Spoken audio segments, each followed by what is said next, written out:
Hello दोस्तों, कैसे हो आप। उम्मीद है आप सब लोग ठीक होंगे। दोस्तों, आज का हमारा मेन टॉपिक है इंग्लिश रीडिंग का। जी हाँ दोस्तों, यदि आप इंग्लिश रीडिंग में बिल्कुल ज़ीरो हैं, ठीक है, तो ये वीडियो आपके लिए बहुत ही खास होने वाला है, क्योंकि यहाँ पर मैं आपको ऐसे ऐसे स्टेप्स बताऊंगा इंग्लिश रीडिंग के, ठीक है, जो शायद ही आपको किसी ने बताए होंगे, ठीक है। और यहाँ पर यदि आप सोच रहे हैं कि यहाँ पर मैं 12 खड़ी का यूज़ करूँगा, ठीक है, तो वो आप गलत हैं, ठीक है। कुछ स्टेप्स मैंने अपनी तरफ से बनाए हैं और मुझे उम्मीद है वो आपको रटने नहीं है, ठीक है, समझना है। किस तरीके से समझना है वो मैं आपको यहाँ पर बताऊंगा, ठीक है। तो यदि आपको इंग्लिश बिल्कुल नहीं आती है, अक्षरों को जोड़ना नहीं आता है, तो वो सारे तरीके मैं यहाँ पर बताऊंगा, ठीक है, स्टेप बाय स्टेप। तो बिना देरी किए वीडियो को स्टार्ट करते हैं। लेकिन उससे पहले आपको बता दूं मैं आपको कि यदि आप इंग्लिश में बिल्कुल ज़ीरो हैं, ठीक है, तो मैं गारंटी के साथ कह सकता हूं कि 10 दिनों के टारगेट में आपको इंग्लिश रीडिंग आ जाएगी, ठीक है। तो ये हमारा फर्स्ट डे है प्रैक्टिस का, जिसमें हम बात करेंगे लेटर्स कंसिडरिंग, ठीक है, यानी लेटर्स को समझना, ठीक है। देखिए क्या होता है कि इंग्लिश जब हम रीडिंग करते हैं, ठीक है, तो इंग्लिश के अक्षरों को हम समझ ही नहीं पाते हैं कि आर से कौन सा अक्षर बन सकता है ना, हिंदी में। तो इसीलिए आज हम लेटर्स को कंसिडर करेंगे, समझेंगे कि कौन से अक्षर से कौन सा अक्षर बन सकता है, वो भी बिल्कुल सिंपल तरीके से, ठीक है। चलिए स्टार्ट करते हैं। तो देखिए एग्जाम्पल के तौर पर, जैसे अगर आपके सामने कहीं पर आर लिखा हुआ है, ठीक है, आर और ओ और डबल एल, ये वर्ड आपके सामने लिखा हुआ है, ठीक है। तो अब इसे पढ़ना कैसे है, देखिए सबसे पहले हमें पता होना चाहिए कि ये आर से क्या बनता है ना। तो सबसे पहले हम अक्षरों को ही समझेंगे, इस वर्ड को हम बाद में समझेंगे, ठीक है। तो बहुत ही सिंपल तरीका है, आपको बस क्या करना है, एग्जाम्पल के तौर पर जैसे मान लो अगर आपको पता करना है कि आर से क्या बनेगा, है, यहाँ पर मैं लिख दे रहा हूँ। जब हम ये आर बोलते हैं तो दो अक्षर हमारे मुंह से निकलते हैं, ठीक है। तो ऐसे ही जिसमें भी दो दो अक्षर आते हों, जैसे इसमें आ और र, दो अक्षर आ रहे हैं इसमें, तब हमारा निकल पाता है आर, ठीक है। तो जिसमें भी दो दो अक्षर आते हों, तो उसमें जो लास्ट वाला अक्षर हमारा आएगा, ठीक है, वही हमारा बनता है, ठीक है। आर से क्या बनेगा, र, यहाँ पर रा बनेगा, ठीक है, टू नहीं, र, ठीक है। तो इसी प्रकार से एल, ठीक है, तो हमने एल यहाँ पर लिया है। तो एल जब बोलते हैं तो उसमें भी दो अक्षर निकल रहे हैं, कौन कौन से, ए ल, एल, है ना। तो इसमें ए और ल दो अक्षर निकल रहे हैं, तो इसमें जो भी लास्ट वाला है वही अक्षर हमारा बनता है एल से, ठीक है। तो ऐसे ही एम, जब हम एम बोलेंगे, ठीक है, अब एम से आप ऑटोमेटिक बता सकते हो कि एम से क्या बन सकता है। सिंपल सी बात है, जब हम एम बोलते हैं तो ए म, दो अक्षर निकले, लास्ट में कौन सा अक्षर निकला, म, यानी म, ठीक है। तो सिंपल बात है, एम से हमारे क्या बनेगा, म। तो जो भी लास्ट में अक्षर निकले वही हमारा अक्षर बनेगा। अब जैसे एन है तो ए न, एन, है ना।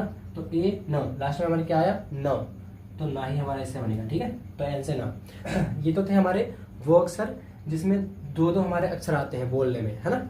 लेकिन अब जो हमारे बचे हुए हैं, जैसे टी, टी से क्या बनेगा, पी, पी से क्या बनेगा, तो इसमें बताने की कोई ज़रूरत नहीं है, ठीक है। मैं फिर भी आपको हिंट दे रहा हूँ। देखिए जब हम के बोलते हैं तो उसमें हिंदी का एक अक्षर निकलता है, के, का निकलता है मुँह से, ठीक है। के से क, डी, डी से ड, है ना। के तो का बनेगा, डी तो डा बनेगा, है ना। सी तो सा बनेगा, है ना। और भी आप सोच सकते हैं, बहुत सारे लेटर्स हमारे ऐसे होते हैं, ठीक है। तो इसी तरह से आपको पहचानना है कि अगर जिसमें एक अक्षर आता होगा तो उसमें कोई कंफ्यूजन ही नहीं है, ठीक है। एग्जाम्पल के तौर पर जैसे कि हमारा बना हुआ है, तो के जब हम बोलते हैं तो के में कौन सा अक्षर निकलता है मुँह से, के, क, है ना। तो के से क्या बनेगा, क। ऐसे ही डी, डी में डा आ रहा है, ठीक है। तो डी में जब डा अक्षर आता है तो डी से डा बनेगा, ठीक है। ऐसे ही बी, जब हम बी बोलते हैं तो बी में कौन सा अक्षर आता है, बा, तो बी से क्या बनेगा, बा, है ना। ऐसे ही पी, जब हम पी बोलते हैं तो मुंह से हमारा कौन सा अक्षर निकलता है, पा, है ना। तो पी से क्या बनेगा, पा। अब थोड़ा सा इसे एक बार समझने की, एक बार रिपीट करने की कोशिश करो ताकि आपको समझ में आ जाए, ठीक है।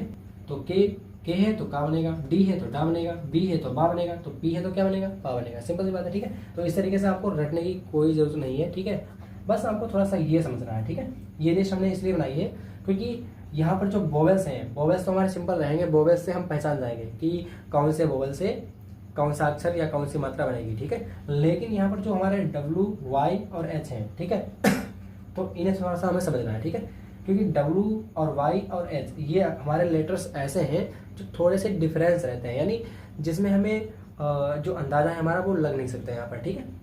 थोड़े से हम यहाँ पे कंफ्यूज हो सकते हैं, इसीलिए हमने यहाँ पर ये लेटर्स लिख दिए हैं, ठीक है। बाकी जो हमारा क्यू है और जेड है, तो देखो जेड हमारा जो है, जेड से हमारा जा बनता है, मैं यहाँ पर इसे लिख दे रहा हूँ, ठीक है, यहाँ पर लिख दे रहा हूँ, ठीक है, कि जेड से हमारा क्या बनता है, जब। और रहा हमारा क्यू, तो क्यू से हमारा क्यू ही रहता है, सिंपल सी बात है ना, उसमें कोई डाउट वाली, उसमें कोई दिक्कत वाली बात नहीं है, ठीक है।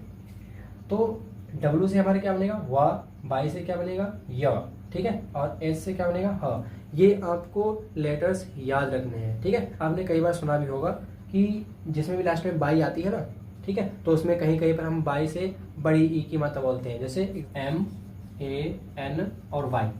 तो यहाँ पर हम वाई से या नहीं लगाएंगे, ठीक है, यहाँ पर हम बाई से ई की मात्रा लगाते हैं, ठीक है। अब क्यों लगाते हैं, तो इसका भी एक रीज़न होता है, ठीक है। तो वो हम जैसे जैसे आगे बढ़ते जाएंगे वैसे वैसे सारी कन्फ्यूजन आपकी मैं दूर करते जाऊंगा, ठीक है।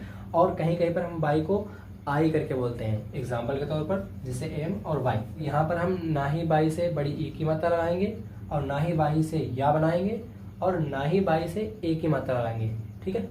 तो इनमें भी कुछ ना कुछ रीजन्स हमारे होते हैं, तो वो मैं आपको रीजन्स बताऊंगा और बिल्कुल भी जितनी भी आपकी कन्फ्यूजन्स होती है वो सारी मैं क्लियर कर दूंगा, ठीक है। तो अब हमारे हैं वोवेल्स, तो वोवेल्स को हम बिल्कुल ईजिली तरीके से समझ लेंगे ऐसे ही।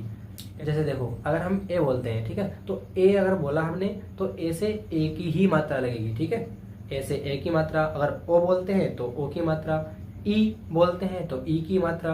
अब ई की मात्रा कौन सी आएगी, बड़ी ई की, ठीक है, ई से बड़ी ई की मात्रा, है ना। ए बोला तो ए की मात्रा, ओ बोला तो ओ की मात्रा, ई बोली तो ई की मात्रा, है ना। और यू और आई, बस इन दोनों से आपको याद रखना है, ठीक है, कि आई है तो आई से छोटी ई की मात्रा बनती है, ठीक है, और यू है तो यू से छोटा ऊ की मात्रा बनेगी, ठीक है।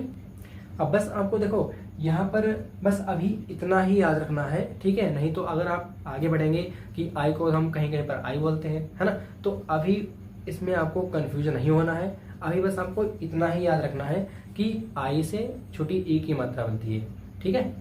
मैं आपकी सारी कन्फ्यूजन दूर कर दूंगा जैसे जैसे हम बढ़ते जाएंगे वैसे वैसे, ठीक है।